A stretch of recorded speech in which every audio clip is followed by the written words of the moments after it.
વાત જ્યારે છોટાઉદેપુરની હોય ત્યારે નજર આવે પ્રકૃતિના ખોળે ખેલતી આદિવાસી સંસ્કૃતિની અને આદિવાસી બહુલ ધરાવતા જિલ્લામાં ઉત્સવોનો રાજા એટલે હોળી અને હોળીની વાત નીકળે એટલે ભંગુરિયા મેળા વગર વાત અધૂરી ગણાય. તો આજે વાત કરીશું કવાંટ તાલુકાને અડીને આવેલા મધ્યપ્રદેશના વખતગઢમાં ભરાયેલા ભવ્ય ભંગુરિયા મેળાની. નમસ્કાર દર્શક મિત્રો, બેસ 90 ન્યૂઝમાં આપની સાથે હું છું નેહા પટેલ.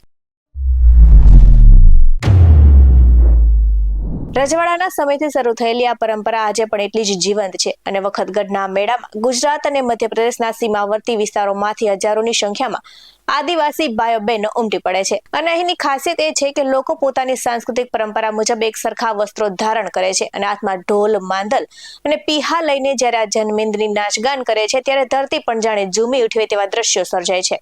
તો હોળી પૂર્વેના એટલે કે હોળી પહેલાના 7 દિવસના હાટ બજાર હવે ભવ્ય મેળામાં પરિવર્તિત થયો છે, જ્યાં પરંપરાગત વાંસળી અને કરતાલના સૂર રેલાય છે.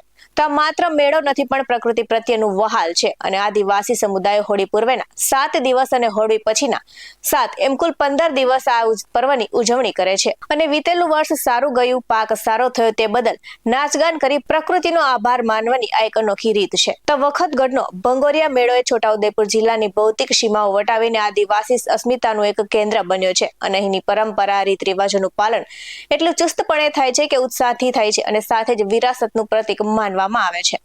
આવા જ વધુ અહેવાલ સાથે ફરી મળતા રહીશું. તમે અમારી યુટ્યુબ ચેનલને સબસ્ક્રાઇબ કરવાનું અને અમને ફેસબુક અને ઇન્સ્ટાગ્રામ પર ફોલો કરવાનું ભૂલશો નહીં. બાકી નવી અપડેટ્સ મેળવવા માટે જોતા રહો બેસ 90 ન્યૂઝ. નમસ્કાર.